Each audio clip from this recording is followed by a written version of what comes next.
Bugün ilginç bir gündü. Today was an interesting day. Bugün ilginç bir gündü. Eski bir arkadaşımı gördüm. I saw an old friend of mine. Eski bir arkadaşımı gördüm. Aslında ben onu tanımadım. Actually, I didn't recognize him. Aslında ben onu tanımadım. Ama o beni tanımış. But he recognized me. Ama o beni tanımış. Alışveriş merkezinde karşılaştık. We encountered at the shopping center. Alışveriş merkezinde karşılaştık. Benim için sürprizdi. It was a surprise for me. Benim için sürprizdi.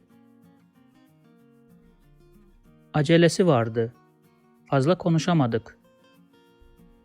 He was in a hurry. We couldn't talk much. Acelesi vardı. Fazla konuşamadık. Fakat numarasını aldım. But I got his number. Fakat numarasını aldım. Haftasonu buluşmaya karar verdik. We decided to meet on the weekend. Haftasonu buluşmaya karar verdik. Bundan başka, bugün bir kazaya şahit oldum. In addition, I witnessed an accident today. Bundan başka, bugün bir kazaya şahit oldum. Kazayı parkta dolaşırken gördüm. I saw the accident while walking in the park. Kazayı parkta dolaşırken gördüm. İki araba gözlerimin önünde çarpıştı. Two cars collided in front of my eyes. İki araba gözlerimin önünde çarpıştı. Allah'tan ölen veya yaralanan yoktu. Thanks God, there was no dead or injured.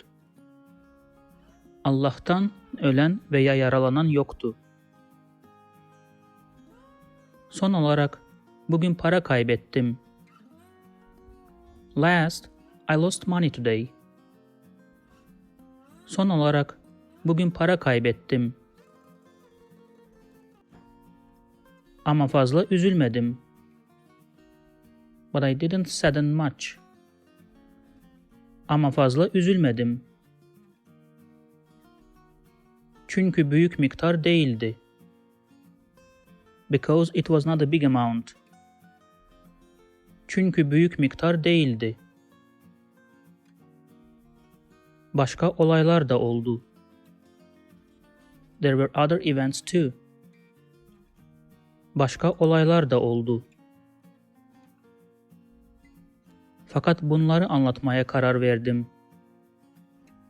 However, I decided to tell this once. Fakat bunları anlatmaya karar verdim.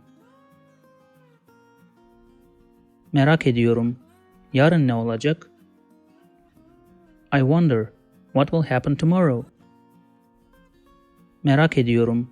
Yarın ne olacak? Hayırlısı olsun. Let's hope for the best. Hayırlısı olsun. If you liked this video, please subscribe to my channel below for more videos on Turkish grammar, vocabulary, and pronunciation. Also, if you think this video can benefit somebody else, please share it with them.